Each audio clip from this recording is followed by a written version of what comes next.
Harlem, 1934, 7:45 p.m., Lenox Avenue. Word spread fast in the numbers world. Dutch Schultz had just had one of St. Clair's bankers beaten down at the corner of 135th Street and sent a clear message along with it. Bumpy Johnson, Germania Club, 9 p.m. It wasn't an invitation, it was an order. Schultz knew three things that would force Bumpy to show up.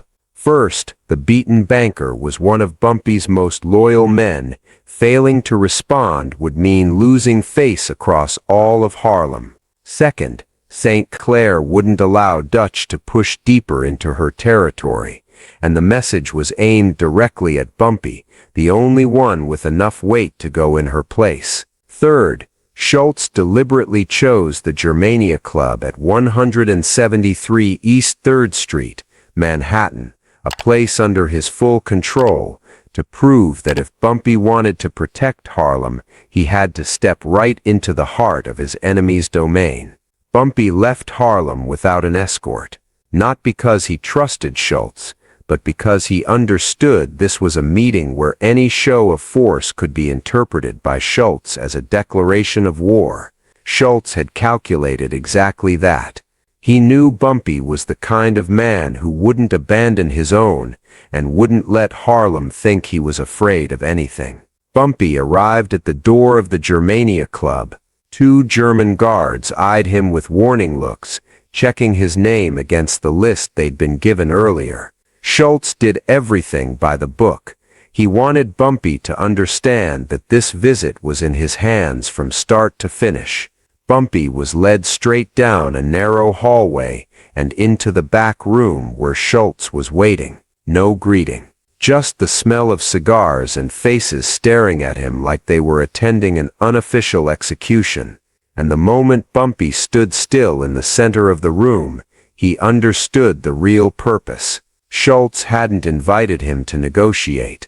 He'd invited him to perform. More specifically, to demonstrate power. Dutch wanted Bumpy to see with his own eyes his ace in the hole, the 350-pound bodyguard who'd taken down dozens of men with a single collision. He wanted Bumpy to return to Harlem with one message: cross me and Harlem's fate will be the same as anyone who stands in front of him. Schultz believed this would be the perfect show of force. He didn't know that in just a few minutes, that very bodyguard would attack Bumpy Johnson, and 5 seconds later would be stomped flat in the very room Schultz was utterly confident he controlled. 9:07 p.m. The door to the back room of the Germania Club opened, and Dutch Schultz walked in. His men stood straight, faces turned toward the center of the room. Schultz moved slowly but steadily, eyes cold, a half-smile appearing as he saw Bumpy Johnson waiting.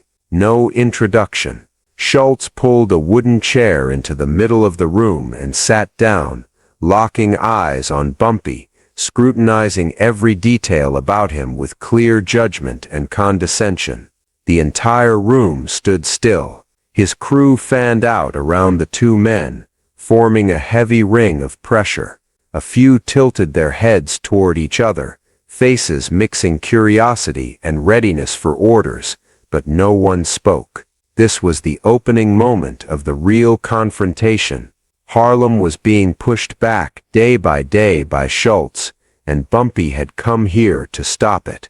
As for Schultz, what he wanted was to make it clear that Bumpy was just a Harlem man who'd stepped into the wrong place, the place Schultz controlled. He leaned back in the chair, pulled out a pack of cigarettes, and slowly lit one. The lighter's click echoed clearly in the closed room. Every eye focused on the two men facing each other. The silence stretched, heavy and direct, hiding nothing. Schultz looked at Bumpy, his gaze sharp and full of intent. What he wanted tonight wasn't conversation. He wanted to send one single message: here. He was the one who decided everything, and everyone in the room felt it clearly. What was about to happen wasn't a negotiation. It was a demonstration, one that Schultz believed would end exactly as he planned in just a few minutes. And right from the first sentence, Schultz declared that Harlem was entering a new phase, and that phase would be decided by him. He listed every name in the black numbers system he'd had to remind, every banker beaten, every dollar taken without anyone daring to speak up. He talked about the police officers he'd bought off, the patrol teams that pretended to be busy but were really just waiting for signals from his men.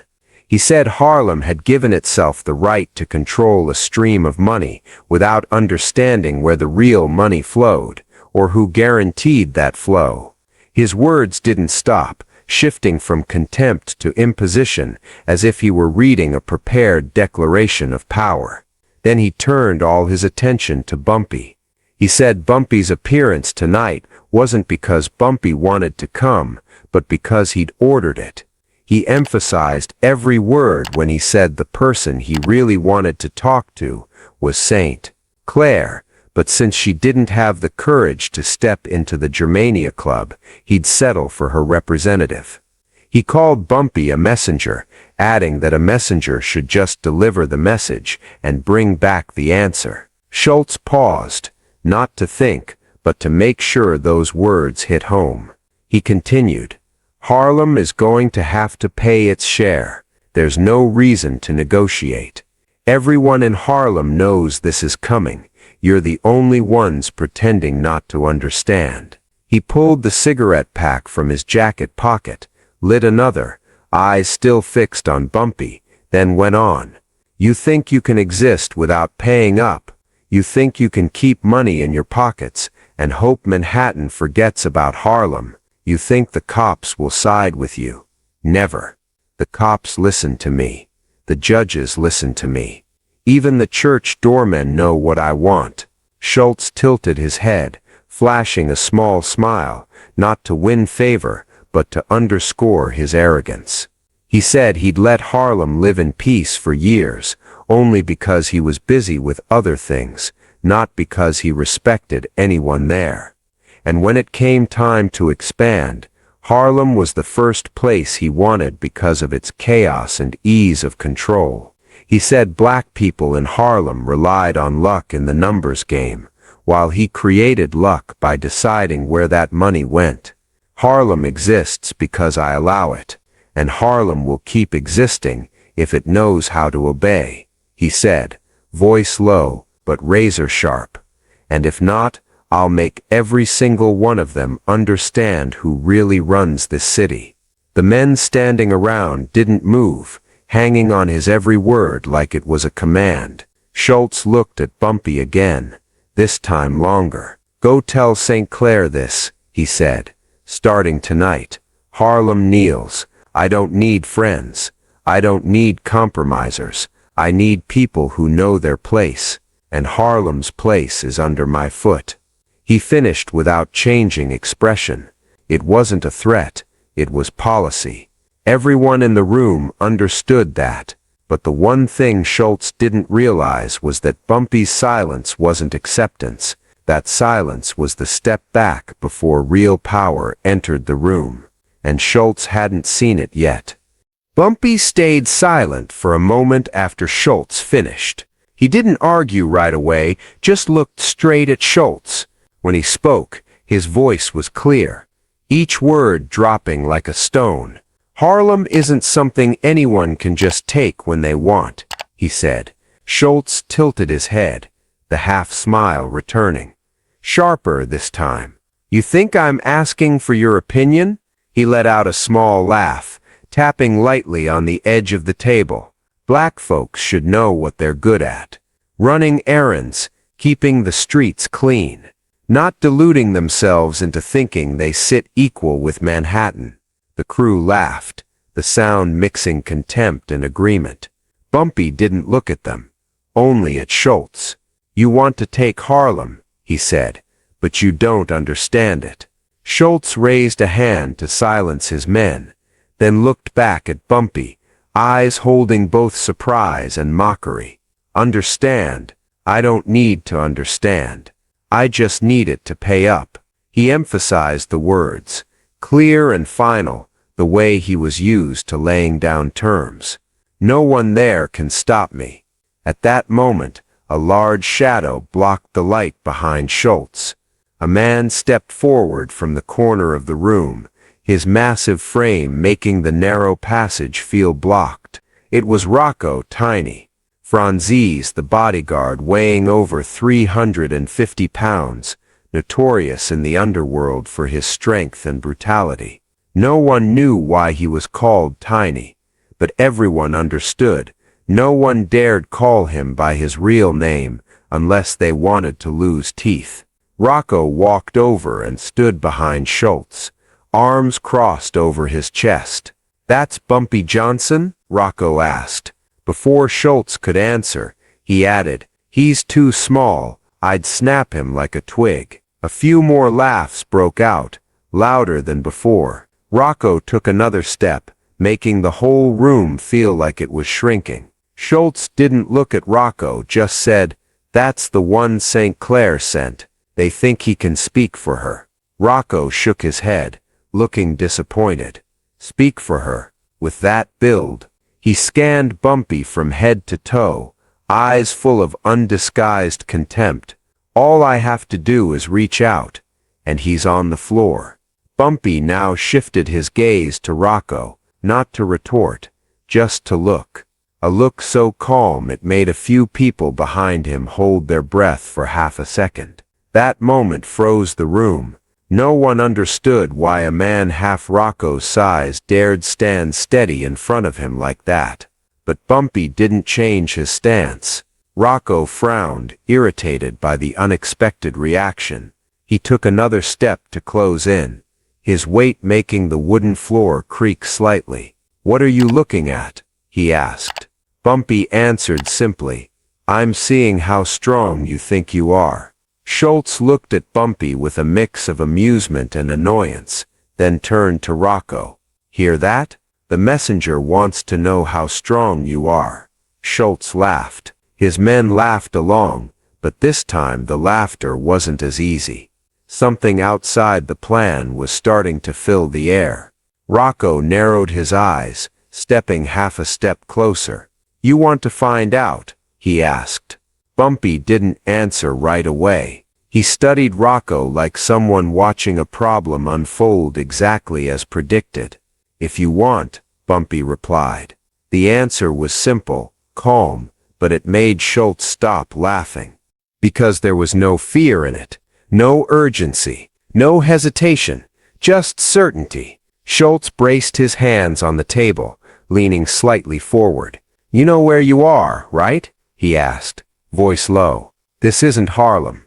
"I know," Bumpy replied. "Good," Schultz said. "Then let me make it clear. Here, my rules, my men, my decisions, and if I want someone on the floor, they go down." He turned his head to Rocco, eyes giving a wordless command. Bumpy saw it. The crew saw it. Rocco grinned, a short, confident laugh. He cracked his knuckles, tilted his neck side to side, then said, "I only need one hand." The air in the room tightened. Schultz leaned back in his chair, as if about to watch a show he'd been waiting for. The whole room turned into a heavy silence, the kind that signaled everything was about to move beyond words. The tension was no longer in the conversation. It had shifted to another level, where everyone felt the rope stretched to the point where one small touch would snap it, and that touch was getting closer every second. Schultz looked at Bumpy, his eyes changing shade. He didn't need to say anything more. Every message that needed saying, he'd said. Now it was time for action. Schultz set his glass down and gave a very slight nod, a movement so small outsiders might miss it. But to Rocco it was a clear no one in the room waited for further explanation. Everyone understood what this meant.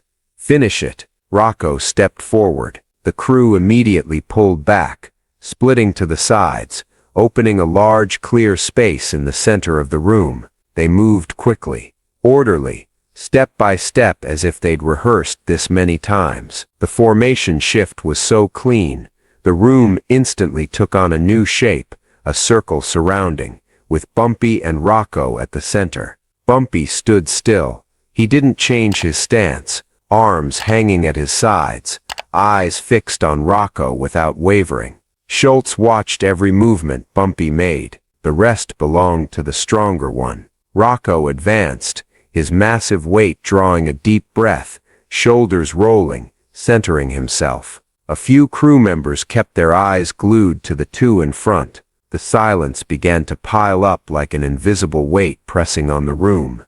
This was no longer a meeting. This was an unannounced execution. Schultz kept his cold gaze on Rocco's back, wanting to remind him this was the moment to prove Schultz's side's power in front of the man representing Harlem. He didn't care about Bumpy's words. He wanted a direct, simple, decisive example, an example that tomorrow, even if no one dared tell it aloud, Harlem would somehow hear. Dutch Schultz had crushed St. Clair's man right in the heart of Manhattan. Rocco stopped in front of Bumpy, at the distance he usually used to overwhelm opponents. He rolled his neck, rolled his shoulders, preparing, a familiar sight to anyone who'd seen him work once he moved. The other guy usually went down in seconds, but this time something was different. Bumpy stood so still that Rocco had to look again to make sure the man really hadn't shifted position. Not out of carelessness, but like a silent declaration that this fight wasn't going the way Schultz had imagined. Rocco lowered his center, shoulders rolling forward. The room held its position. The moment had arrived. Any next movement would be the start of something no one in the room was ready to admit, the real confrontation. Rocco twisted his body, spread his feet, and leaned forward, coiling power. Then he charged. No warning, just a straight, full-weight rush, the kind he usually used to break opponents by sheer closing pressure. As he accelerated, the room seemed to shrink. Everyone knew this was the moment he unleashed full force, and no one had ever survived once he got hold. The distance between them closed fast. Rocco raised both hands, palms open wide, ready to clamp the neck. That was his go-to. Choke, press down, use his mass to force the fall. With a body that size, if he timed the push right, the opponent went down instantly. But Bumpy didn't retreat. Just as Rocco's hands were about to connect, Bumpy's body shifted a very small angle. Not a full turn, just a shoulder tilt and weight shift to the side, enough for Rocco's hands to close on empty air. The choke missed. Rocco couldn't adjust in time. In the instant his hands clapped shut with nothing between them, his chest opened wide. That was a vulnerability anyone had when lunging forward. And Bumpy didn't miss that split second. With a movement almost too fast for anyone to catch, Bumpy twisted his hips, drove his shoulder, and sent his right arm straight up in a line. Not a heavy punch, but a precise strike aimed exactly at the spot just below the sternum, the point that paralyzed the diaphragm instantly. His fingers dug right into the center of the solar plexus. Rocco's breath cut off completely. 1 second after contact, his legs lost balance. The entire 350-pound body collapsed. The sound of his knees hitting the floor was heavy and clear. Rocco braced his hands on his chest, trying to pull in air, but his body wouldn't respond. His face went from red to purple. Within 3 seconds, he slumped fully, hands slapping at his chest. Bumpy stood in front of him, stance unchanged. Not the stance of someone who just unleashed power, but of someone who knew exactly what would happen when he struck. A few of the nearest crew members watched the scene with unconcealed bewilderment. They looked at Rocco, the man who'd once broken a debtor's arm with a single blow, now kneeling in the middle of the room, gasping for air like a drowning man. Schultz didn't move. His eyes changed shade, but his expression held. He was trying to process what had happened in too short a time for him to react. One crew member behind Rocco started to step forward as if to help, but Schultz's glance made him freeze. Rocco tried to stand, but he fell back to the floor. Again, the giant was kneeling right in front of everyone, completely unable to fight. That moment made some nearby doubt what they were seeing. Rocco had fought 3 men at once, been stabbed and still stood, been hit with a wooden chair, and still gotten up. But tonight, he went down from one blow. 5 seconds, one blow. Schultz clenched his jaw, looking from Rocco to Bumpy, his silence heavier than any curse. The crew stood in their circle, as if drawn to the scene but too afraid to approach. One of them couldn't believe what he was seeing. Bumpy still stood there, eyes never leaving Schultz, no need to say anything. The truth was lying right at their feet. Rocco stayed kneeling for a long while, hands clutching his chest, eyes wide with shock. The whole room seemed to hold its breath along with him. Just seconds earlier, Schultz thought he'd have a demonstration of power. Now he was watching his strongest card collapse right in the middle of the room, in front of the man he'd intended to humiliate. He understood what everyone understood. This would never be spoken of outside.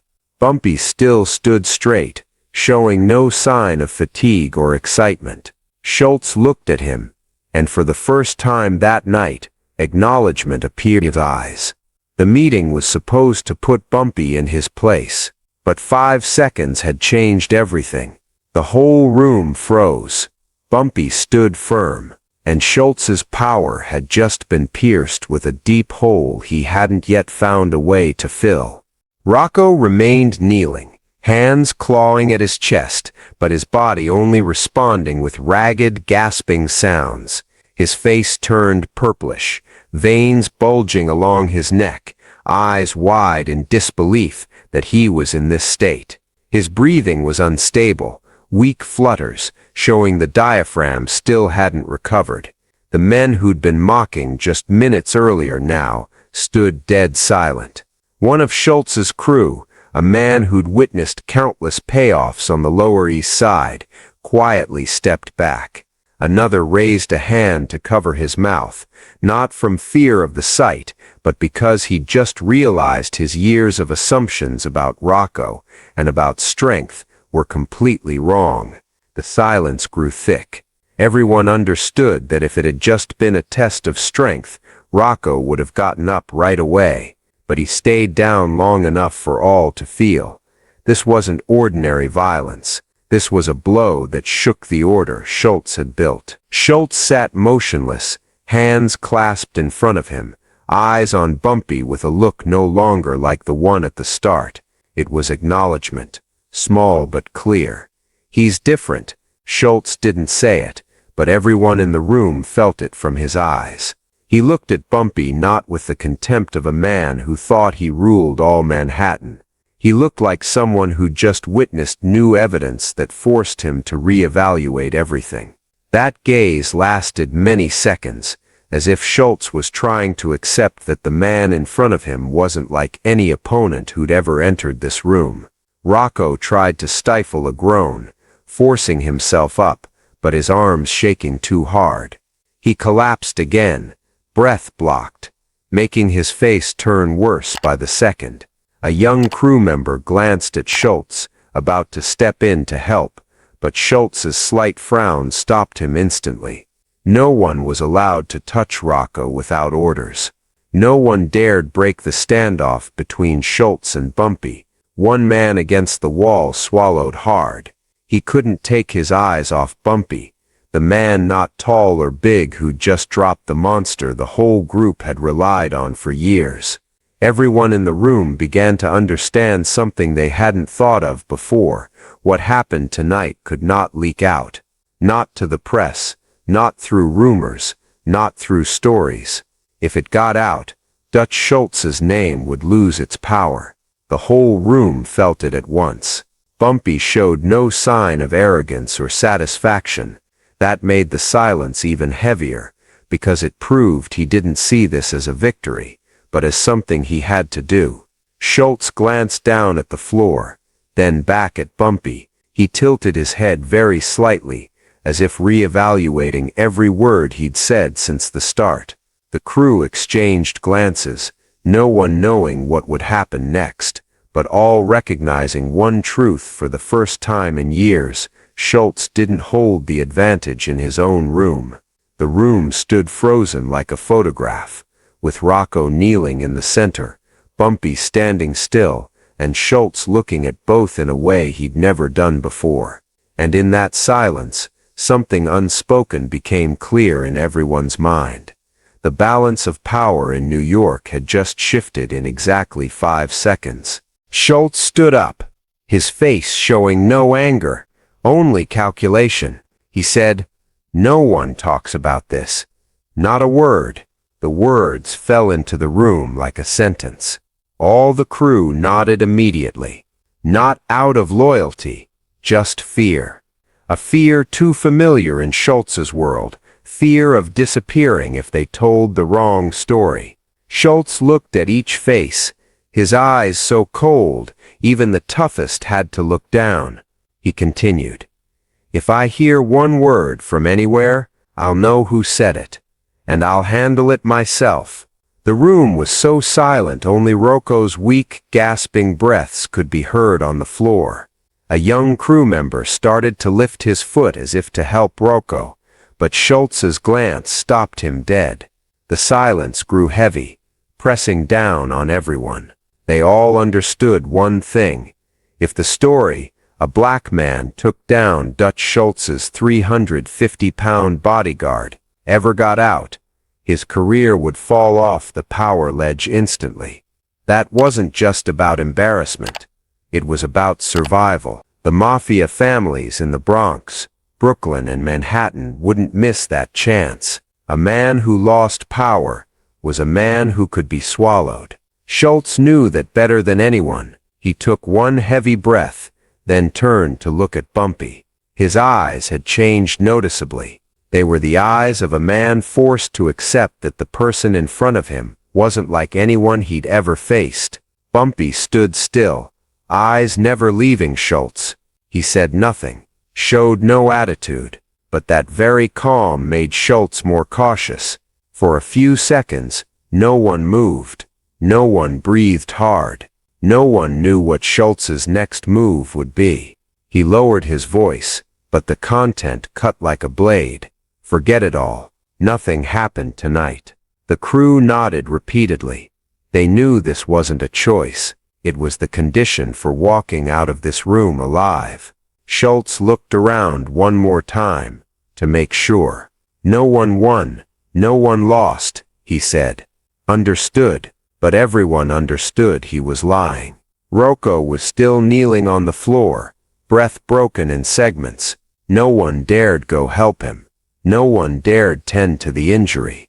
Touching Rocco now was like touching the direct cut in Schultz's pride, something no one wanted to try.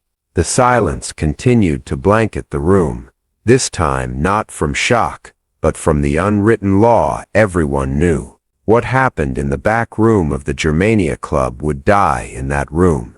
It was just the truth, buried deep under layers of silence. Schultz looked at Bumpy one last time, eyes tense and wary. Bumpy returned it with a very slight nod. Not agreement, but confirmation that he understood the rule, and he had no reason to break it. Everyone knew, if this got out, it wouldn't just be Schultz losing position. The entire room, every person in this suffocating space, would become targets too. So the silence wasn't just an order. It was the only shield left. Bumpy turned and left the back room of the Germania Club after Schultz had ordered silence. He didn't look back, walking as if he'd just finished an ordinary deal. No trace showed that the past 5 seconds had shaken New York's underworld, but the people left in that room knew, and they would never forget. The news didn't spread outside. Everyone kept silent as ordered. But the change didn't need words to exist. In the weeks that followed, the beatings of bankers in Harlem suddenly slowed. Schultz didn't pull out of Harlem, but he reduced speed, no longer attacking openly like before. The nights once full of smashing and police raids suddenly grew quieter, as if an invisible hand had gently squeezed the throat of his entire expansion campaign. No one asked why, but a few sharp ones in the know understood that Schultz was reassessing the situation, reassessing an opponent he'd once thought not worth naming. Schultz didn't fear Bumpy in the sense of trembling or panic. He feared something else. He feared losing status. What happened at the Germania Club was witnessed by only a dozen or so people, but if even one word leaked, his reputation in the eyes of the other families would waver. So he stayed silent, covered it up, but at the same time adjusted his actions. Bumpy returned to Harlem and carried on as usual, showing no sign of someone who just faced down Manhattan Mafia. But those close to him saw a heavier silence than usual. Not the silence of fear, but the silence of someone who clearly understood what lay ahead. That night's event didn't end the war between Schultz and Harlem, but it had slowed the advance of a monster. At the Germania Club, the crew who witnessed that night changed. Some left the life of crime. A few months later, some switched to handling small matters, avoiding any clashes because they no longer believed in the absolute power of the crowd. All carried a memory they dared not tell, memory of a man standing alone in a room and turning their entire believed world upside down in exactly 5 seconds. Rocco lived, but he was no longer the Rocco Tiny. Franzese the underworld knew. After that night, he avoided people for weeks. When he returned, he wouldn't meet anyone's eyes, wouldn't talk about what happened. No more challenges, no more bragging, no more growling like before. The debt collections he'd once led were handed to others. He became superfluous in the very system where he'd been a pillar, and what hurt him more than any blow was that no one mocked it, no one mentioned it, but every look changed when they saw him. He knew. He felt it every time he entered a room. Bumpy's blow hadn't just stopped his breath for 5 seconds. It choked the entire image he'd built in the criminal world. Schultz kept Rocco around for a while, but everyone understood it was just to save face. An undefeated bodyguard who'd collapsed from one single blow was something unfixable. Bumpy didn't need to hear it to know. He understood very well how the mafia world worked. A failure like that wasn't something to forget. It lived in silence. It gnawed at everyone. And that very silence was what changed the balance of power. From that night on, anyone in Manhattan, the Bronx, or Harlem who heard the name Bumpy Johnson carried an extra layer of caution. Not because they knew the story, but because they heard the silence around that story. Silence in the underworld is always scarier to you than any rumor. And in that silence, Bumpy's position in Harlem grew, without war, without announcement, without anyone praising it. Just 5 seconds. Just one room full of witnesses silenced for life. Those 5 seconds, on a winter night in 1934, quietly changed the line of power between Harlem and Dutch Schultz, without anyone outside that world knowing, and without them ever knowing. Not a single page recorded it in any memoir from those active in New York's mafia in the 1930s. The story vanished right after it happened, as if it had never existed. And that was the true nature of mafia power. Anything threatening reputation would be buried deeper than any body in the Hudson River. For Dutch Schultz's world, admitting a black man took down his 350-pound bodyguard in 5 seconds was impossible. It didn't fit the power structure Schultz had built, didn't fit the image he'd created in Manhattan, didn't fit the status he displayed before the Italian, Jewish, or Irish gangs, so the story was locked away, not out of loyalty, but out of fear.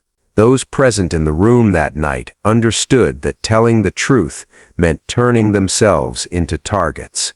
Some carried that memory to the end of their lives. Some left the criminal path just because they didn't want to witness anything like it again. Some could never look at strength the same way. And while the outside world still thought Dutch Schultz was untouchable, those in that room had seen his real boundary, maintained only by fear, not superiority. That 5-second event, though hidden, left a silent mark. It slowed Schultz's advance, shook his absolute confidence, made him wary of Harlem in a way he'd never imagined before. No one spoke of it, but the change lay in every small decision Schultz made afterward: less smashing, less violent orders, less charging into Harlem like it was his by default. The sharp-eyed in Harlem could sense this shift, but couldn't explain why. They just saw the storm ease a little, and ease in a way no one expected. On the other side, Bumpy Johnson didn't tell the story either. He didn't brag, didn't use the event to build prestige, didn't turn it into a threat. That wasn't his style. In a world where one word could reignite bloody war, silence was sometimes the greatest strength. But that very silence made Bumpy's image grow in the shadows. Those who'd witnessed still saw him differently. They understood that facing a 350-pound giant, Bumpy didn't tremble, didn't dodge, didn't defend, and needed only one blow to settle it. That wasn't just about strength. It was about understanding the human body, calm in chaos, sharpness in life or death moments. It was about intelligence more than a punch. And while no one told the story outside, those who stayed silent helped create the strange aura around Bumpy's name. They didn't tell, but they changed how they looked at him. They didn't describe, but they carried new respect in their eyes. They didn't spread word, but they avoided trouble with Harlem in different ways. And sometimes a legend doesn't need telling to exist. It exists in how people change their behavior after seeing the truth. That 5-second moment, though buried deep, became an invisible but undeniable part of the journey, forming Bumpy Johnson's reputation, the reputation of a man who understood that power isn't in size, but in spotting weakness. Not in a heavy punch, but in the timing of the strike. Not in noise, but in silence at the right moment. And that was what made Bumpy different from the rest of Harlem. Looking back at history, those who study this period can talk about the numbers wars, the shootings, the bloody purges. But no one talks about the night at the Germania Club in 1934. No one knows that in just 5 seconds, a turning point happened, quietly but truly. No one knows why Schultz grew less aggressive in Harlem afterward. No one knows why St. Clair's bankers suddenly got a few unexpected months of peace. No one knows why Schultz's once loyal crew avoided Bumpy on the street. The answer lies in the back room of the Germania Club. Lies in the silence, heavy as stone. Lies in the 5 seconds that shattered the illusion of Dutch Schultz's absolute power. And lies in one single truth, never written in books but echoing for years after. Here, in 5 seconds, Bumpy Johnson didn't just take down a 350-pound man. He knocked down the fear Harlem had carried on its shoulders for years. If you want to hear more dark but powerful historical stories like this, hit subscribe so you don't miss out. Thanks for following. See you in the next journeys.